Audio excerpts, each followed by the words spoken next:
C'est dans nos églises. Aujourd'hui, toi et moi, on va connaître quelle est l'adresse de Jésus qu'on suit. Et maintenant donc, ce qui se passe, c'est quoi? C'est que nous allons nous rendre compte que plusieurs suivaient Jésus dans la même optique. Nous allons voir la réponse que Jésus-Christ a donnée. Lorsqu'en Jean 6, versets 25 à 27, un lecteur rapide, pour nous lire ça. Parce que les gens suivaient Jésus, ils venaient de multiplier les pains, ils venaient de faire manger les gens. Il les a dit quelque chose, il les a dit la vérité, Dieu dans Dieu. Jean 6, versets 25 à 27. Quand es-tu venu ici? Jésus leur répondit, en vérité, je vous le dis, vous me cherchez non parce que vous avez vu des miracles, mais parce que vous avez mangé des pains et que vous avez été rassasiés. Travaillez non pour la nourriture qui périt, mais pour celle qui subsiste pour la vie éternelle, et que le Fils de l'homme vous donnera. Car c'est lui que le Père, que Dieu a marqué de son sceau. Amen. Là, c'est Jésus-Christ lui-même qui parle. C'est Jésus-Christ lui-même qui dit, mais tu peux t'asseoir mon frère, qui dit à la foule, vous m'avez suivi à cause de la nourriture. C'est pas pour moi que vous suivez, c'est pas parce que vous m'aimez trop que vous me cherchez. C'est à cause de la nourriture. Et il y a plusieurs personnes justement qui suivent Jésus-Christ, qui suivent Jésus-Christ le boulanger. Jésus-Christ, la bonne maman qui vend au carrefour là-bas, qui a toujours à manger. Et il y a certaines personnes qui suivent Jésus-Christ, le DG, PDG qui peut, ou bien le directeur des ressources humaines qui peut te donner le travail à tout moment. Et il y a plusieurs personnes dont leur motivation lorsqu'ils viennent à l'assemblée, c'est ça. Et ce n'est pas leur faute, c'est parce que parfois, ce qu'on les a présenté, c'est nous les prédicateurs, on se connaît. Venez à Jésus et tous vos problèmes seront résolus. Qu'est-ce qu'il y a? Quel est ton problème? Où sont les affiches? Quel est ton problème? Tu n'as pas le travail? Tu cherches l'enfant? Viens. Et voilà le Jésus qu'on vend aux gens. Et quand ils viennent, c'est pour ça qu'on voit à l'église aujourd'hui, on a comme impression que l'église est frustrée que le monde. Et pourtant, l'église de Jésus n'est pas frustrée. C'est l'assemblée. Et l'église n'est jamais frustrée. L'église, Jésus qui a dit, de bâtir mon église, les portes du monde et il ne ment pas. Dieu ne ment pas. Quand il dit sa chose, ça va t'accomplir. Donc, je veux que toi et moi aujourd'hui, que nous quittons de l'assemblée, en plus d'être dans l'assemblée, parce qu'il faut passer par l'assemblée, il faut qu'ils soient dans l'église. Dis Amen. Amen. Dis à ton frère peut-être pas frère, ils seront dans l'église. À partir du jour, il faut qu'on soit dans l'église. L'église est spirituelle, l'église n'est pas physique. Alléluia. Donc, il y a plusieurs personnes, justement, plusieurs chrétiens sont frustrés à cause de ça. Parce qu'ils viennent suivre ces choses-là. Et Jésus qui les a dit, c'est pas pour moi, c'est parce que vous avez mangé ou vous avez bu. Jusqu'à ce qu'ils cherchent Jésus dans la nuit. Ils fouillent. Combien de personnes aujourd'hui sont fâchées ou bien jeûnent et prient pour davantage méditer la parole de Dieu? Combien de personnes aujourd'hui cherchent le Seigneur Jésus pour entrer en profondeur dans la connaissance de sa parole? Ce que le pasteur fait avec vous là, si vous dites le nombre de nuits, le nombre d'années que ça l'a pris pour avoir cette connaissance, vous allez comprendre qu'il n'y a pas de temps à perdre. Je suis conscient, parfois tu te lèves, tu n'as pas vu des lignes. Moi le premier. Tu te lèves, pasteur. Tout ce qui est dans ta tête. Hey, j'ai telle facture. Hey, j'ai telle facture. Je vais faire comment pour payer la facture là? Et les enfants sont malades. Tu te lèves comme ça le matin, bam! Rendez-vous, moi c'est tous les 5. Ah bah il reste là. J'ai 2, j'ai la boutique, j'ai la maison. Et tous deux, c'est le 5 qui prennent l'argent. Donc les 5, au moins 145 000 sont de ma poche. Et tu commences à dire que, hey, lui n'a pas ta priorité. Lui donne l'argent, et qui? Ça c'est ça qui passe dans nos têtes. Et là, quand tu reviens en toi, comme le fils prodigue, la Bible dit que le fils prodigue, lorsqu'il est revenu en lui, il s'est rappelé que mais dans la maison de mon père, il y a la nourriture. Je suis en train de souffrir quoi d'ailleurs à manger la nourriture des pauvres et pourtant, les serviteurs de mon père ont à manger là-bas. Je vais dire que le fait, à chaque fois, c'est ce qu'on appelle, à chaque jour on se repent. Hein. Chaque jour on se repent. Et c'est pour ça que le sang de Jésus-Christ est disponible. Quand tu penses comme ça, tu commences à te morfondre sur les choses de la terre, sur les trucs que tu n'as pas. Un temps, tu reviens en toi, tu dis que Seigneur, rien ne peut te manquer. Je me consacre sur l'efficace. Et maintenant, quand tu pries, tu peux parler, Seigneur, donne-moi et accorde-moi la grâce d'avoir confiance en toi. Aide-moi. Le jour où tu vas prendre un programme de jeûne et prière, ou bien toute une nuit de prière, pour que tu te donnes l'appétit de sa parole, tu vas voir ce qui va suivre. Il y a beaucoup de personnes qui demandent, comme Jésus qui s'est dit, mais ils demandent mal pour accomplir leur propre. Mais ils ne demandent pas au nom de Jésus. C'est Jésus qui t'a dit que si c'est que ma parole demande toi, et que toi tu demandes moi, demande tout ce que tu veux. En mon nom. Le nom de Jésus. Jésus nous a donné le canevas de ce qu'on a demandé, frère. Allons-y. Matthieu 6, verset 25 à 34. Parce que je veux d'abord en découdre avec cette adresse de Jésus qu'on a présentée. Cette adresse erronée de Jésus. Cette adresse que le ciel ne considère pas. Je veux d'abord qu'on en découvre avec. Après, on va entrer dans la vraie adresse qu'il faut arrêter. Amen. Matthieu 6, verset 25 à 34. Parce que c'est là le nœud de tous nos soucis. Moi y compris. Peut-être pas toi, moi. C'est là le nœud de tous nos soucis. Si 5 fois il y a les frustrations chez moi, 3 ou 4 fois c'est pour 6, ces choses-ci. Matthieu 6, un lecteur rapide peut lire, verset 25 à 34. C'est pourquoi je vous dis, ne vous inquiétez pas. Après cela, Jésus s'en alla de l'autre côté de la mer de Galilée, de Tibériade. Une grande foule le suivait parce qu'elle voyait les miracles qu'il opérait sur les malades. Jésus monta et le vent plus que le vêtement. Regardez les oiseaux du ciel. Ils ne sèment ni ne moissonnent. Ils n'amassent rien dans les greniers. Et le Père Céleste les nourrit. Ne valez-vous pas beaucoup plus que de vous? Pas ces inquiétudes peut ajouter une coupée à la durée de sa vie.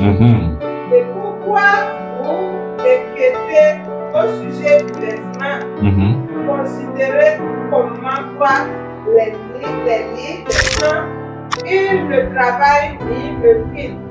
Cependant, je vous dis que Salomon, même dans toute sa gloire, n'a jamais été vêtu comme l'un d'eux.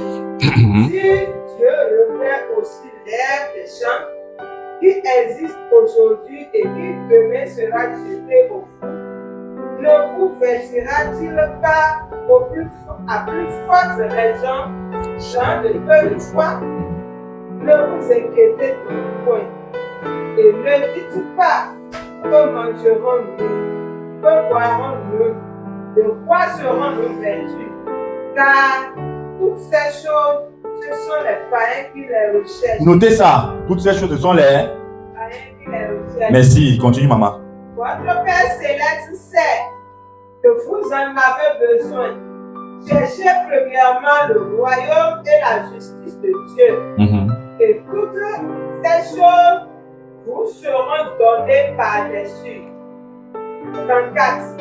Ne vous inquiétez donc pas du lendemain, car le lendemain aura soin de lui-même. Chaque jour suffit sa peine. Je vous assure, quand je lis souvent ça, je dis que hey, Seigneur, est-ce que j'ai déjà donc je suis païen? Parce qu'il y a des fois, je commence à me soucier. Oh Seigneur, ma vie sera comment? Je veux construire quand? Me voici qui suis en train de vieillir. Me voici.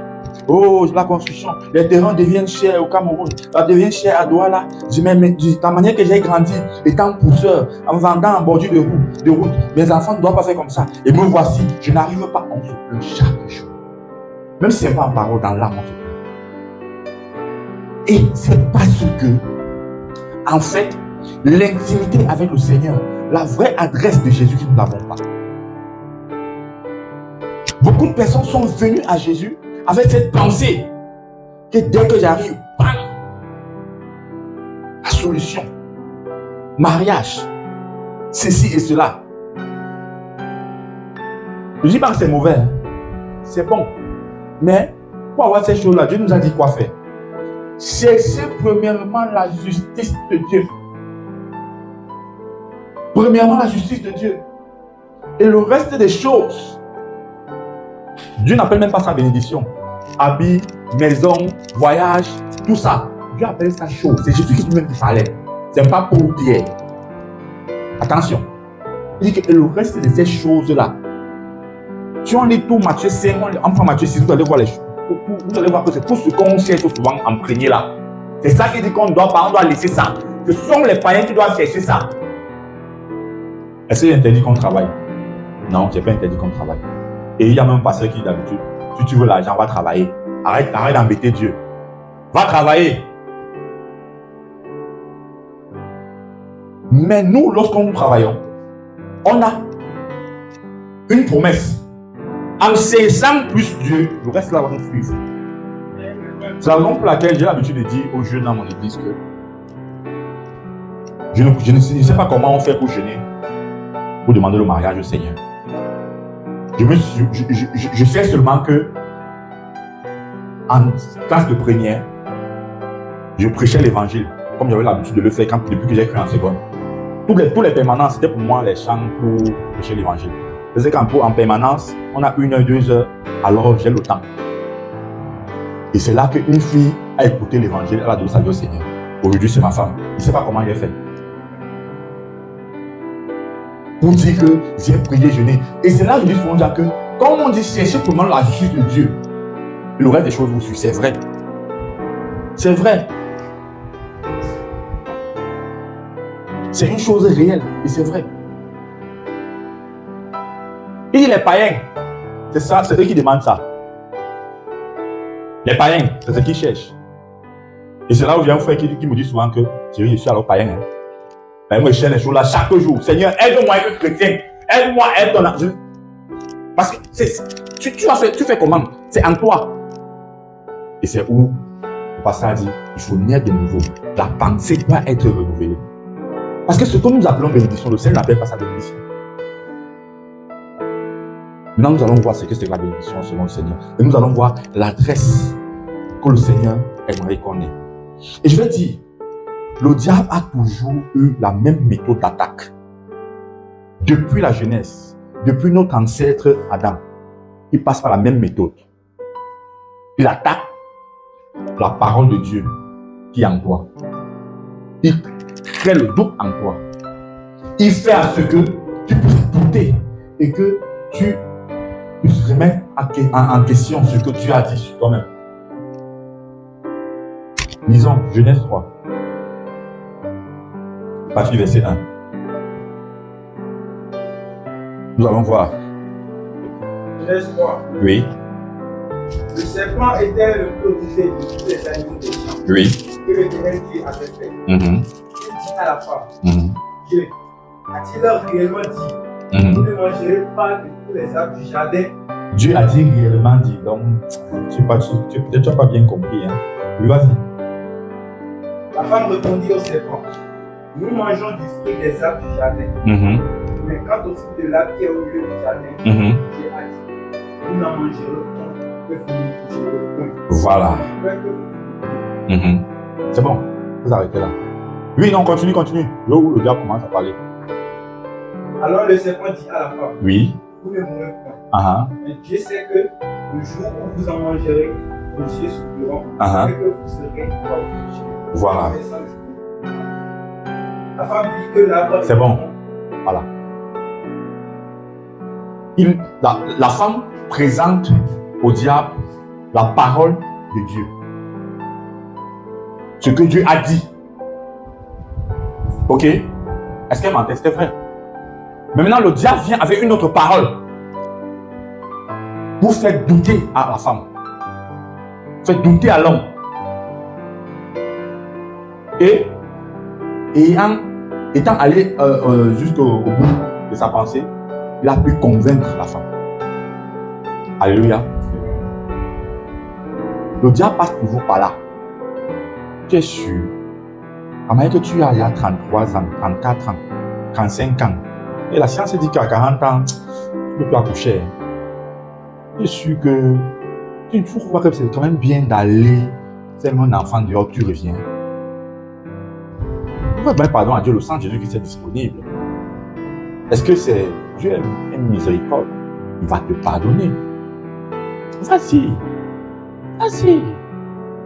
Et du coup, il fait une belle, un beau garçon passer devant toi. Le Jacques, c'est le Jacques que tu aimes. Le Jacques que tu aimes là, ça passe devant toi. Tu lui dis quoi? Que tu es un jeune garçon, donc tu veux prendre une femme comme ça, tu ne sais pas si elle va accoucher. Et je me suis dit, je n'accouche pas. Tu es d'abord l'unique à ta mère, donc toi tu dois faire beaucoup d'enfants. Comment le diable prend son amitié? Donc il faut d'abord tester pour voir si elle est positive avant de l'épouser. Ah, tu me dis quoi? Tu es un pasteur, tu prêches pour la vérité. Mon frère, déclare-nous. Quelle onction sur ça? Tu vends ça aux gens. Les gens veulent le ticket physique. Où tu l'as, hein? Pasteur, tu souffres d'abord le loyer. Le diable, non, il est trop rusé. Mais la Bible dit que nous l'avons vaincu. Par Jésus-Christ. Un jour, j'ai dit à ma soeur que ma soeur, une de mes sœurs avec qui on évangélise souvent, quand le péché vient, je vois, hein, c'est moi qui décide maintenant si je dois pécher ou pas. Avant, il ne savait pas, mais maintenant, je sais. Quand ça vient à descendre, je vois. Le jour que le Père me dit qu'elle est sinon, c'est moi qui ai fait l'erreur. C'est moi qui ai accepté. C'est la force que Dieu nous a donnée. Tu as dit qu'il t'a donné de dominer le péché. C'est toi qui décides. Un vrai disciple voit le péché venir à distance. Et le diable passe toujours par ses méthodes. Nous allons voir, il a pu réussir ici. Parce que quand Dieu crée l'homme, il donne les promesses. Tu vas dominer la terre, tu vas. Et maintenant, il savait que le diable allait venir, il savait. Dieu sait. Mais le test a été fait pour le premier Adam. Le premier Adam a échoué. Et la parole de Dieu, le premier Adam a douté de la parole de Dieu. En fait, c'est toujours pas là. C'est toujours pas comme ça. Quel qu'en soit, Dieu m'a dit les choses concernant ma vie. Pasteur, Dieu m'a dit les choses concernant mon ministère, concernant où je dois travailler. Mais dès que j'ai le bac, j'ai testé. Dieu m'a dit que mon ami, tu ne t'appelles pas en Europe. Mais mon frère était en Allemagne. Dès que j'ai le bac, bam! Mon frère me dit que, gars, il faut que tu fasses des cours de langue. Je vais te faire venir. Je commence à dire que Seigneur, est-ce que ce que tu m'avais dit là, pourquoi tu permets que mon frère m'appelle directement pour le bas? Ça veut dire que peut-être j'avais mal compris. Au fond de moi, non. Dieu m'a parlé en seconde, je venais de croire. Il savait ce que je savais. Et il m'a qui m'engage dans les cours de langue. Et maintenant, il fait une prière hypocrite à Dieu. Il dit, Seigneur, je ne veux pas qu'on pense que je suis bête. Parce que les cours de langue, ce sont très difficiles. Et il y a des gens qui ont même fait A4 allemand jusqu'en licence. Donc, ils ont fait l'allemand en licence. Qui échouait ça. Qui ne passait pas une fois. Il dit que Seigneur, même si tu ne veux pas que je parte. Non, au contraire, il dit que c'est un signe aussi que je parte, c'est qu'il faut que je réussisse les cours de langue. Après, c'est lui qui dit que même si tu ne veux pas que je parte, quand même fait que je ne faut pas que j'échoue. Pourquoi on dit que ton serviteur est bête? Pourquoi les sujets, les prières bizarres qu'on fait souvent à Dieu, quand on est devant les situations, les confrontations? Parce qu'on force Dieu à faire des choses. On force Dieu à sortir de sa volonté. Hier, on a l'habitude de dire, pleure, tourne-toi, mets ta tête en bas, tes pieds en haut. Ce que Dieu a dit dans ta vie là, c'est ce qu'il va faire. Et tu ne seras jamais heureux pour ça. Quel qu'en soit le lieu, le bon géographique, les gens parlent du bonheur dans l'Occident. Je dis que moi, vendredi, j'étais scandalisé. Tout le programme était seulement pour ceux qui vont voyager. En fait, le voyage, c'était le salut le soir là. Je t'assure. Moi-même, quand on ne me connaissait pas, nous voir arriver. Prophétie par-ci, prophétie par-là, prophétie par-ci sur mes affaires. On veut connaître ce que je travaille. On veut. Après ça, à la fin, on me demande la sémence. Tu vois ça? Et moi, ça me fait mal. Je me dis, il y avait tout un troupeau. Ils ont besoin de l'évangile. Mais regardez ce qu'on présente. Tout ton troupeau est là. Ils ont besoin de l'évangile. Mais regardez ce qu'on présente. Et quand on a dit que tout le monde sortait passeport, je me suis dit que peut-être les gens ne devaient pas. En fait, les gens ne devaient pas avoir le passeport. Tout le monde a le passeport sauf moi. En fait, moi, j'avais mon passeport, mais je ne suis pas sorti. Parce qu'ils ne croient pas ça. Tout le monde a se levé. Parce que la personne derrière qui suit, il me dit que tu n'as pas ton passeport avec toi là. Je dis que non.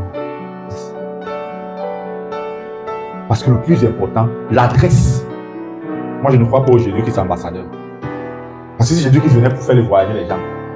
Maintenant, donc, c'est un ministre les enfants de ces grands hommes d'affaires, de ces hommes d'État, que eux, ils partent aux États-Unis le matin, le soir, tu les vois. On va les prêcher quoi? Si c'est le salut, c'est le voyage. Ça veut dire que c'est eux qui doivent nous prêcher l'évangile là-bas, en fait. C'est nous qui devons nous enjoindre, ils vont prier pour nous. Ils vont prier pour nous. Et c'est où j'avais un frère qui avait ce style de message-là. Un jour, on sort pour aller à l'évangélisation. Nous sortons, on commence à prêcher au quartier, on prêche au quartier, on est dans un secteur, comme vous êtes à Calavi aujourd'hui. On arrive devant une barrière, moi je sonne pour aller prêcher l'évangile. C'est ce qu'il me dit. Tu sonnes là-bas, tu sonnes du par où? Tu es là-bas, bizarre. Les gens sont là dans une barrière comme ça, et ils ont quel problème que tu peux encore parler l'évangile? J'ai compris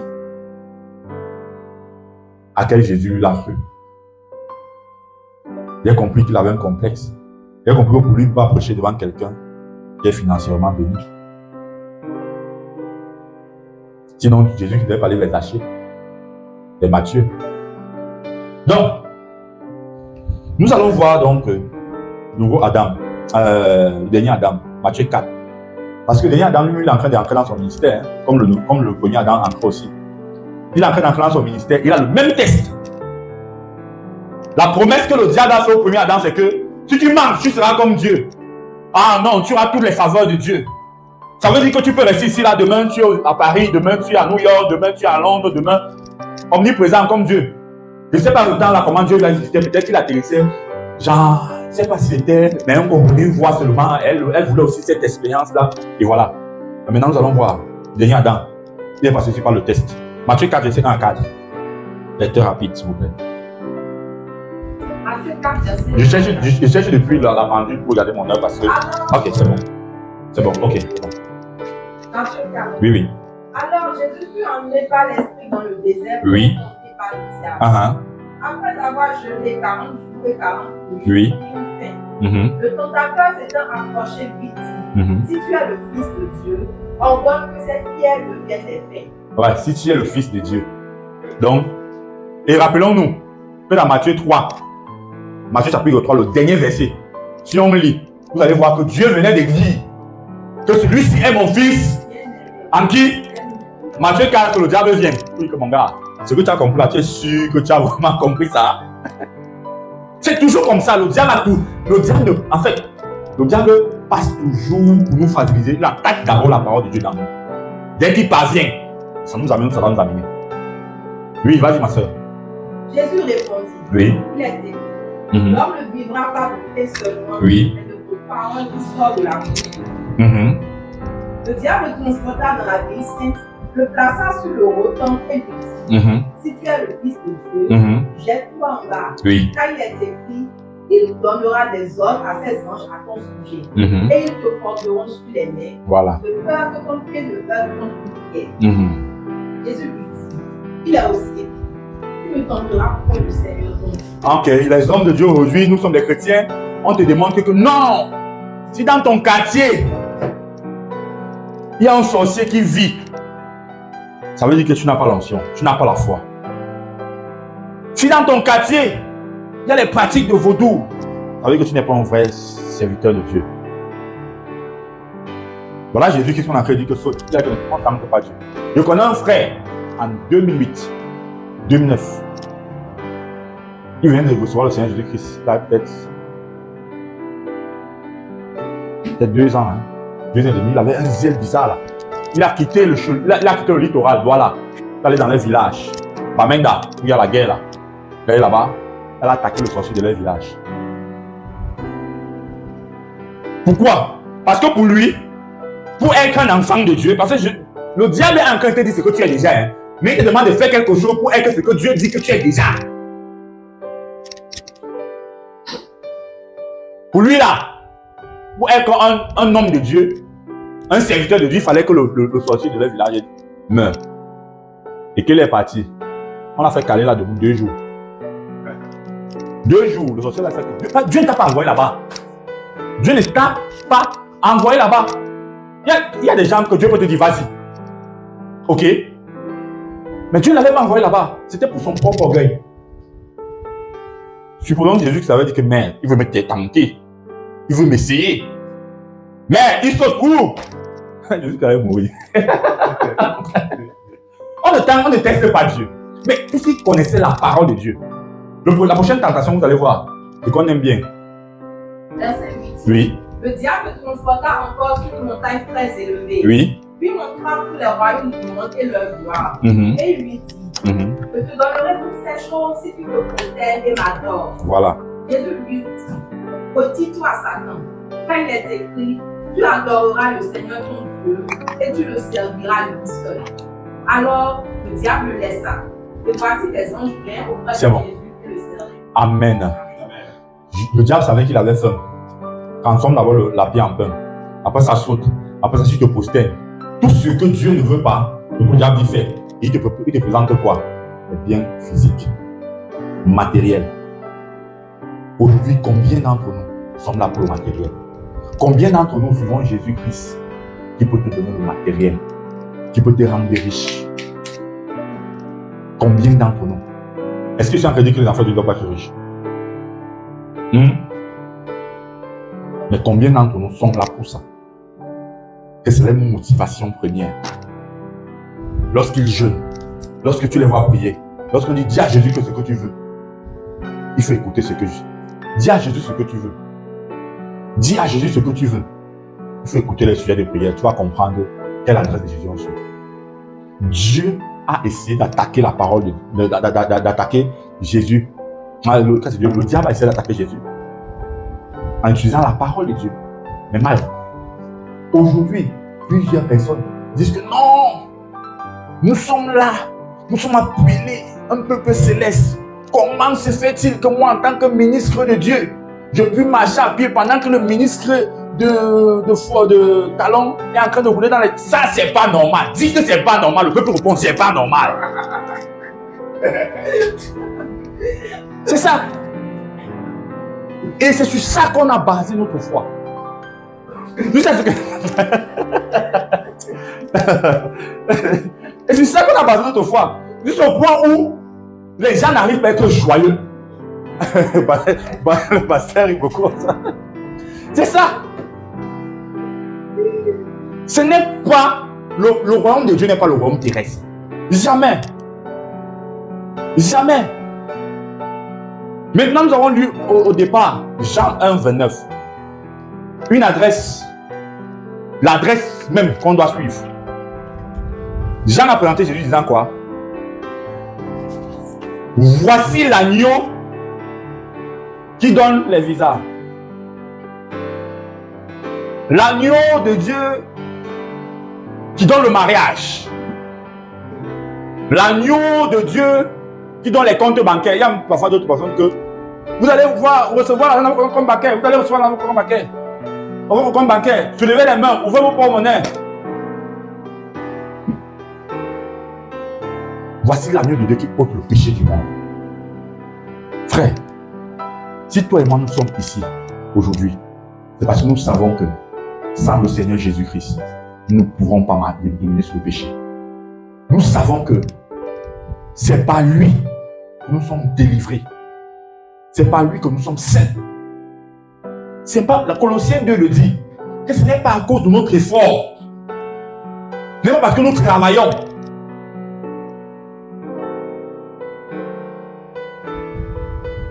Dès que je commence à dire dans mon esprit que il faut qu'il ne fasse pas ça pour que Dieu me voie bien, il faut que je vais faire. Dès que je mets derrière ce pression dans ma tête, je vais seulement que faire. En fait, chez nous, comme on dit, je vais sauf que faire. Donc, c'est comme pour dire qu'il n'y a pas d'alternative autre. Mais dès que je considère Christ, dès que je considère son œuvre sur la croix, automatiquement, je me cache derrière lui. Et automatiquement, lisons un peu. Colossiens, on va lire, hein? Colossiens 2, versets 6 à 7.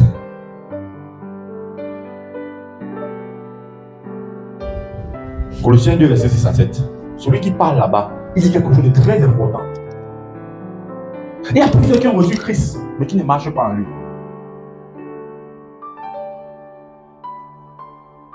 Colossiens 2, versets 6 à 7. Oui. Oui. Ainsi donc, comme vous avez reçu le Seigneur Jésus, marche. rattaché en lui. Oui. Étant raciné et fondé en lui. Et affermi par la foi, d'après les instructions que vous avez, qui vous ont été données, et abondé en action de grâce. Alléluia. Moi, je me suis posé la question quand j'ai lu ce passage. Quand je reçois Christ, ça veut dire que je marche en lui. Non? Donc, ça veut dire que c'est deux choses différentes. Oui, c'est deux choses différentes. Il y a des gens qui reçoivent Christ pour leur propre volonté, non? Plusieurs fois, je suis allé prêcher l'évangile. Quelqu'un m'a dit, j'ai d'abord faim. Pour que j'écoute l'évangile, il faut que tu me donnes la nourriture.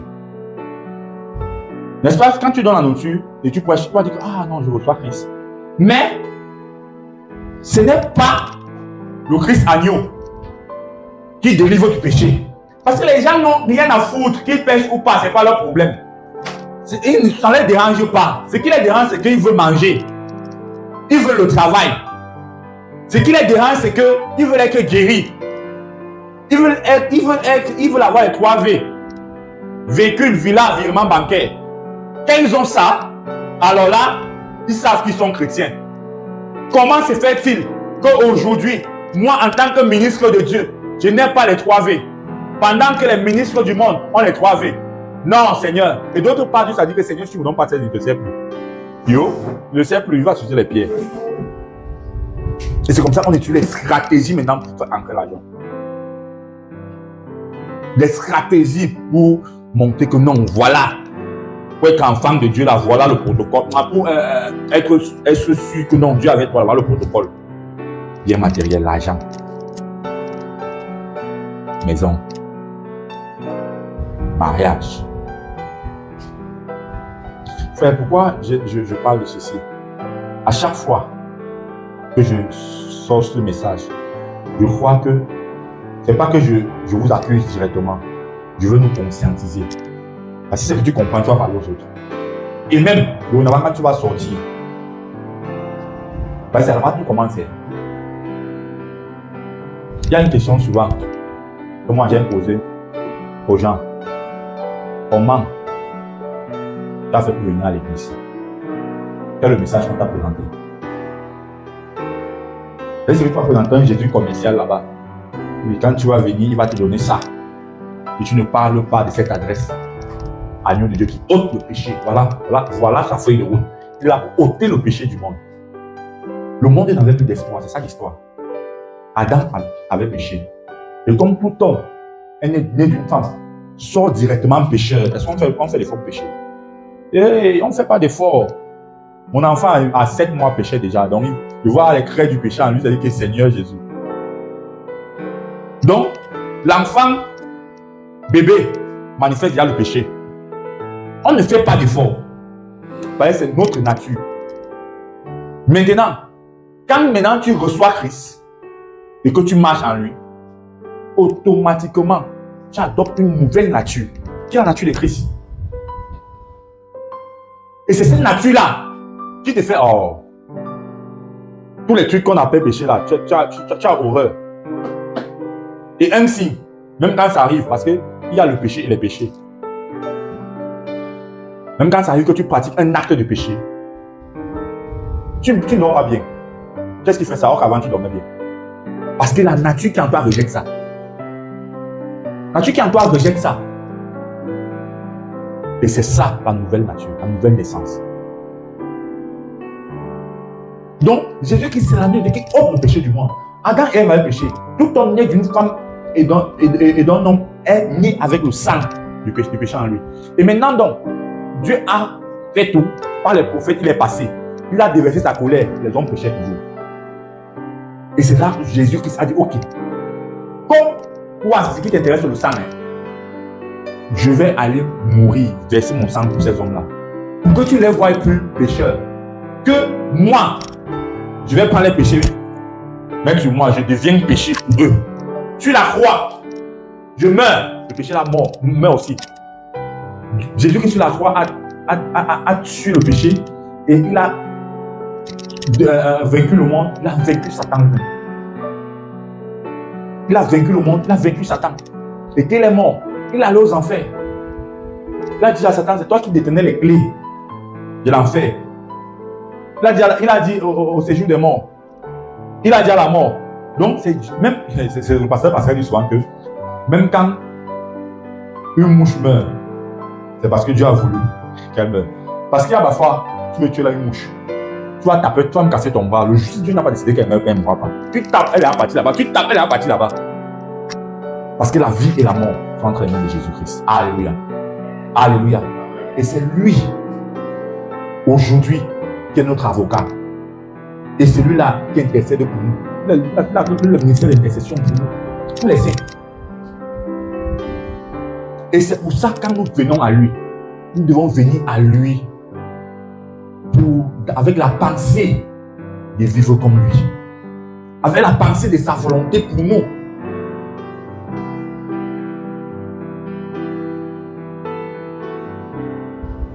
Et c'est où donc il dit, si quelqu'un cherche d'abord ces choses-là, le reste là va te suivre. Alléluia. Le reste là va te suivre à coup sûr. Aujourd'hui, quand je voyage, pasteur Arnaud, la dernière fois que tu étais en France, j'étais très fier parce que je connais ton histoire. Mais je me suis dit que, oh, je t'ai même dit ça, non? Que les gens qui disaient que tu vas seulement te débuter en Afrique, là, voilà ça que tu vois ça que tu as aujourd'hui en Europe. Et la chose qui fait encore, quand même les Blancs voient un Africain venir en Europe, et après quelques jours rentrer, ils te traitent de riches. Parce qu'ils savent que nous ne rentrons jamais. On te voit venir 2 semaines après, que tu es en train de rentrer. Ils disent que non, celui-ci, il a une classe sociale. Vous voyez donc comment la richesse, Dieu définit la richesse. Et je vais dire, tu n'as pas les soucis financièrement. Parce que ta pensée est renouvelée. Tu vas aller faire quoi là-bas? Quand ma femme est partie au Canada, qu'est-ce qu'on n'a pas dit? Thierry, prépare-toi. Elle a reçu un visa de 2 ans. Donc ça veut dire que tu... Hey, j'avais les prophéties partout. Tout passer qui me voyait, Dieu m'a dit prépare-toi, prépare-toi, prépare-toi. Parce que c'est trop fort. Dieu m'a dit prépare-toi, prépare-toi. Préparer quoi? Moi, il savait ce que Dieu m'avait dit. Et il savait aussi ce que j'avais dit à Dieu. L'alliance qu'on a. Elle a fait 4 mois de stage. Après les 4 mois de stage, on avait dit à Dieu, Seigneur, nous ne voulons pas souffrir. On sait qu'il est possible que on aille en Amérique, pas en Europe. L'Europe, c'est là-bas, le feu rouge. En Amérique, oui, il est possible. Mais si c'est le temps pour toi, ça c'est que le travail qu'elle trouve, qu'on dise qu'elle a besoin de toute sa famille, puisqu'elle est légalement mariée. Et qu'on n'a pas eu ça, on a dit que c'est bon, rentre. Mais tous avec qui elle est partie, ils sont restés. Pourquoi? Parce que là-bas c'est le salut, là-bas c'est le salut. Mais je me rappelle un moment, tout ça c'est éphémère. Quand Corona chauffait, tous ceux qui viennent de l'Occident, on les évitait. Il avait même peur, quelqu'un qui était en Afrique, il avait peur de dire qu'il vient de là-bas, parce qu'il avait peur qu'on va l'éviter. Ouais, moi, ces choses-là sont éphémères. Mais Jésus-Christ, l'agneau de Dieu qui ôte le péché du monde. Il ôte le péché du monde. Ça, c'est l'adresse qui était donnée. Et si vous avez reçu Jésus-Christ, marchez donc en lui. Comment j'ai interprété ça? Marcher en Jésus, c'est marcher dans sa volonté. Pourquoi? Est-ce que tu sais que tu ne dois pas prier ce que tu veux? Le chrétien ne prie pas ce qu'il veut. Il faut ce que Dieu veut. Il y a un chant dans les cantiques là. Je ne sais pas si vous avez ceci. Quand la Bible est si bas, illumine nos pas. Il y a une partie là qui dit que quand je veux ce qu'il veut, en son nom je le peux. Simplement il faut croire, obéir. Mais la plupart du temps, nous voulons ce que nous voulons nous-mêmes. Dieu là, Seigneur, je suis sur la terre. Je suis sur la terre, je ne suis pas encore au ciel. Vous qui êtes trop spirituel là, pardon. Nous sommes encore sur la terre. Donc, tu ne peux pas me dire que je n'ai pas besoin de voiture. Je n'ai pas besoin de... Hein? Et c'est comme ça qu'on prie. De prier. Fire. Tous ceux qui sont assis sur mon étoile, l'étoile de ma mère, l'étoile, tous ceux, fire, fire, fire. Lui de prière, c'est lui de prière de fire, fire, fire, fire. Après, on rentre le son dans le mot de tête. Quand on a le mot de tête, on dit que non, c'est l'attaque, c'est l'attaque. La prière là, vraiment, c'est parce que c'était lourd, c'est que c'était pas, c'est que c'est l'attaque. Et pourtant, voilà les choses pour lesquelles on a prié. Combien de fois nous avons pris le temps, Seigneur, je veux tout connaître. Je veux connaître ta parole. Et en plus, j'ai ensuite découvert dans Genèse 17 que la vie éternelle, quand Jésus-Christ prie, là c'est Jésus qui est en train de prier. Il dit, Seigneur, je te loue. Ce que tu as fait de moi, il commence à parler. partir là. Lisons un peu Genèse chapitre 17.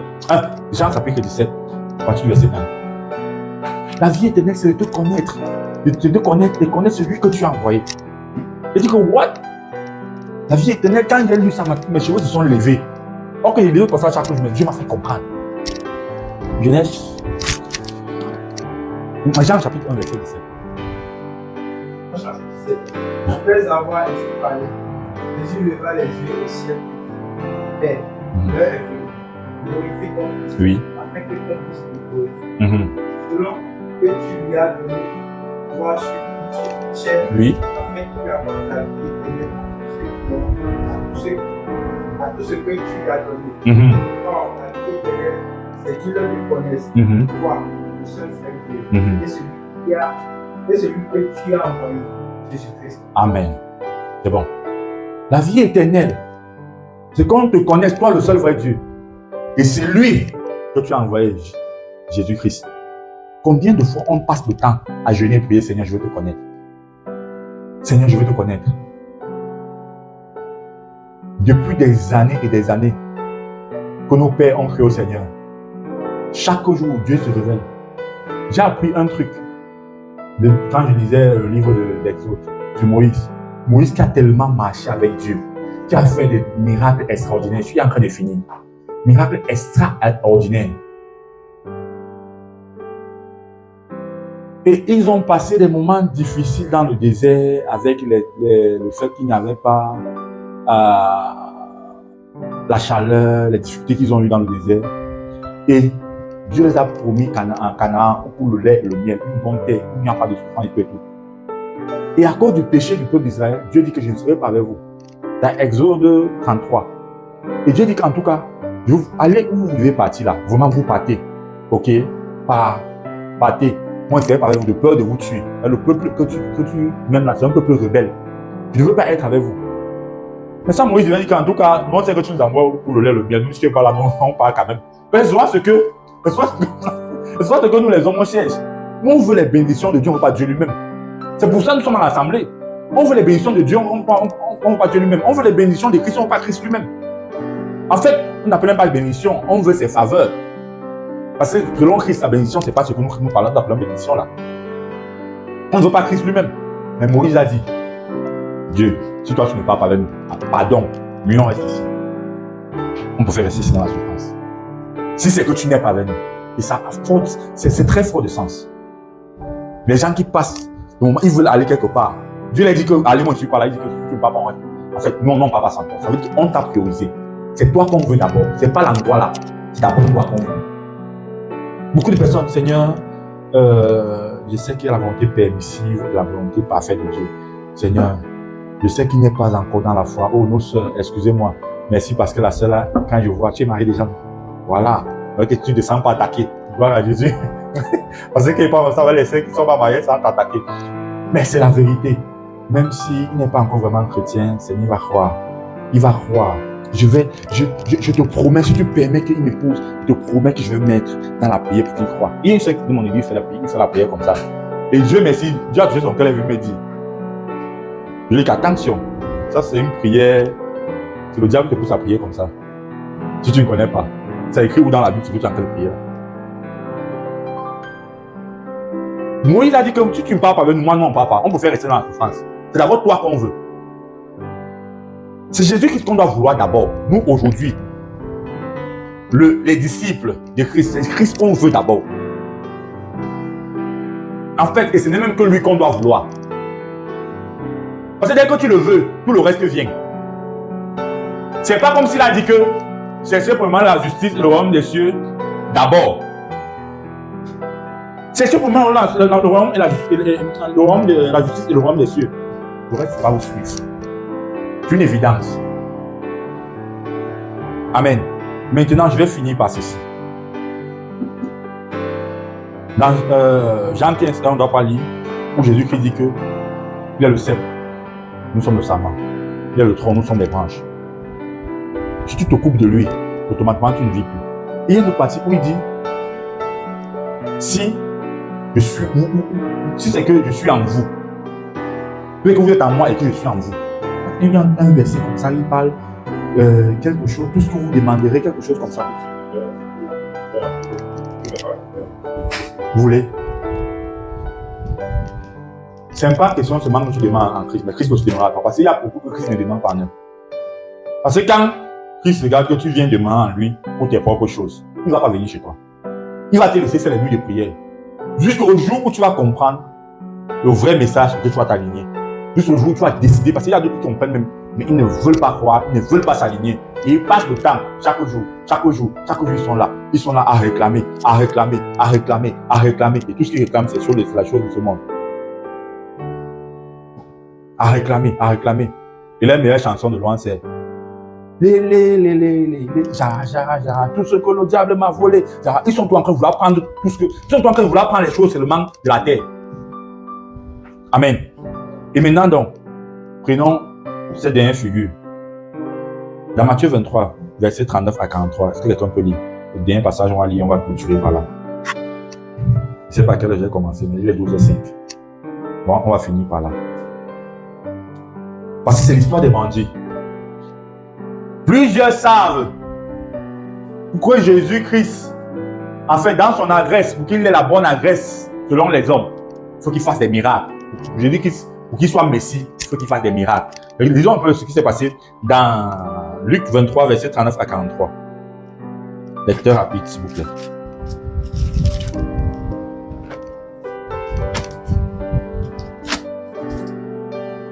C'est quel là?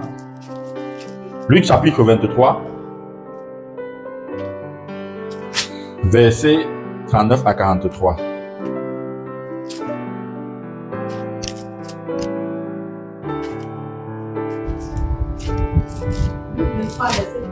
Oui, oui. L'un des malfaiteurs crucifiés les juriers disant, voilà. n'es-tu pas le Christ? Sauve-toi toi-même et sauve-nous. Oui. Et l'autre le reprenait et disait, ne crains-tu pas Dieu, toi qui subis la même condamnation? Pour nous, c'est justice, car nous recevons ce qu'on méritait le crime. Mais celui-ci n'a rien fait de mal. Et il dit à Jésus, souviens-toi de moi quand tu vivras dans ton règne. Jésus lui dit, je te le dis en vérité, aujourd'hui tu seras avec moi dans le paradis. Amen. Le deuxième bandit a su que la chose ultime qu'on doit gérer, ce n'est pas notre vie. Parce qu'il était en train de mourir. Il pouvait dire à Dieu, Seigneur, moi je ne veux pas mourir. Aide-moi. Pourquoi nous demandons les choses de cette terre quand nous sommes là? Loyer, mariage, parce que nous ne voulons pas nous sentir déprimés dans quelque part. Nous ne voulons pas être pauvres dans ça. On ne se sent pas vivant quand on n'a pas ça. On ne se sent pas vivant quand on n'a pas ça. Le bandit n'a pas chéri ça. L'autre bandit a dit, si vraiment tu es le Messie, tu es le Christ. Le Christ, vous voyez, il y a Jésus. Quand on dit à Jésus-Christ, il entre vraiment dans son appellation totale. Il a fait la théologie, il est allé dans beaucoup de... plus loin dedans. Christ, quand on dit à Jésus-Christ, ça a tout son sens. On parle là du Messie. Quand on dit à tu es Jésus le Christ, ça veut dire c'est toi qui es venu mourir pour nous, pour nos péchés. Moi, bon, je suis justement sur la croix parce que je sais que j'ai péché. Mais oh Dieu, quand tu seras là-bas, pense à moi. La réponse, c'est quoi? Ce soir même, on sera ensemble. Ce soir, on sera ensemble. Il a gêné et prié pour ça. Il a cru à la grâce de Jésus-Christ. La meilleure adresse de Jésus. La meilleure adresse de Jésus. Parce que c'est sur la croix. Jésus-Christ avant la croix et Jésus-Christ après la croix, c'est pas la même. Jésus-Christ avant la croix et Jésus-Christ après la croix, c'est pas la même. Peut-être ça va choquer certaines personnes. Mais quand je lis dans Philippiens, on dit que, Philippiens 2, on dit que il n'a pas égalé son égalité avec Dieu. Ok? Il était obéissant jusqu'à la croix. Et c'est pourquoi Dieu l'a souverainement élevé. Avant la croix, il n'avait pas le nom. Son nom était au-dessus du nom. Pasteur, est-ce que je suis moquom? Voilà. Parce qu'on peut dire, et putain, voilà. Donc, c'est pourquoi Paul a dit que lui prêche un évangile, mais qui Christ comment? Crucifié. Ça a tout son sens. C'est là-bas où ça fait mal, c'est là-bas que le diable ne veut pas qu'on arrive. Il ne veut pas qu'on soit conscient que nous sommes délivrés. Tout à l'heure, j'étais dans la salle et je comprenais comment le passage pose la question, ceux qui sont païens, bien saints. Là, tu as posé la question ici. Les pécheurs. Plusieurs gens qui sont pécheurs, non? Parce que d'autres n'ont pas conscience que Christ est devenu péché pour moi. Je suis plus pécheur. Je peux commettre les actes de péché, mais le sang de Jésus-Christ automatiquement me lave. Est-ce qu'on envoie les gens pécher? Non. C'est pas ça. Mais je dois être conscient que je suis pécheur. Et le diable ne veut pas qu'on ait cette conscience-là. Il veut qu'on reste toujours emprisonné par le péché. Et quand tu es emprisonné par quelque chose, c'est comme la poule qu'on a attachée pendant longtemps, on détache. On dit que vas-y. On dit qu'elle est attachée. Tu vas rester là. Tu as une petite superficie sur que tu peux agir. Tu ne peux pas t'étendre. Alléluia. Le deuxième bandit a une mentalité que j'aimerais connaître. Je prie Dieu pour avoir ça. Le gars était en train de mourir. Il a eu quelle révélation? C'est quelle révélation que quelqu'un comprend? Nous sommes devant quelqu'un qui avait l'habitude de ressusciter les morts, de guérir les malades. Pour moi, en réalité, en tant qu'homme, le premier bandit a une réaction normale. Parce que mon frère, il avait l'habitude de voir Jésus-Christ, on entendait parler de lui que tu guéris les malades. Tu as ressuscité Lazare. Tu as réveillé les morts. Combien de morts il a réveillé dans son ministère et tout et tout. Maintenant, moi, je ne suis même pas encore mort. Je suis à la croix. Donc, ça veut dire que tu peux encore mieux faire pour moi. Je ne suis pas encore mort. Donc, sauve-toi là-bas, mais viens me sauver. La réaction du premier bandit, pour moi, avec la pensée de l'homme, c'est normal. Mais le deuxième bandit, c'est une révélation. Quelqu'un qui est là, en réalité, ce que tu as besoin, c'est de descendre. De descendre. C'est où, ouais? Le truc que... Il ne faut pas qu'il parle, c'est... Il ne faut pas qu'il parle. Parce que j'ai constaté que nous, les chrétiens, on a souvent trop peur de la mort jusqu'à... Petite mort comme ça. Ah non, ça c'est la sorcellerie. Vous voyez que c'est l'attaque. Mort prématurée. Non, le bandit, on pourrait dire que non. Seigneur, il ne peut pas qu'il est mort prématurément. Il pouvait dire ça. Il a regardé. L'adresse de Jésus, c'est quoi? Il veut sauver les gens du péché. Donner le salut aux gens, la vie éternelle. Seigneur, donne-moi ça. Il a fait la bonne prière, frère. Et ce soir, nous souffrons parce que nous ne faisons pas la bonne prière.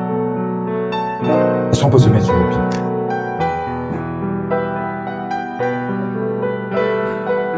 Est-ce que tu peux dire au Seigneur merci pour cette parole? Merci Seigneur. Parce que je comprends que l'adresse que je dois avoir de toi, c'est l'adresse de l'agneau. L'agneau.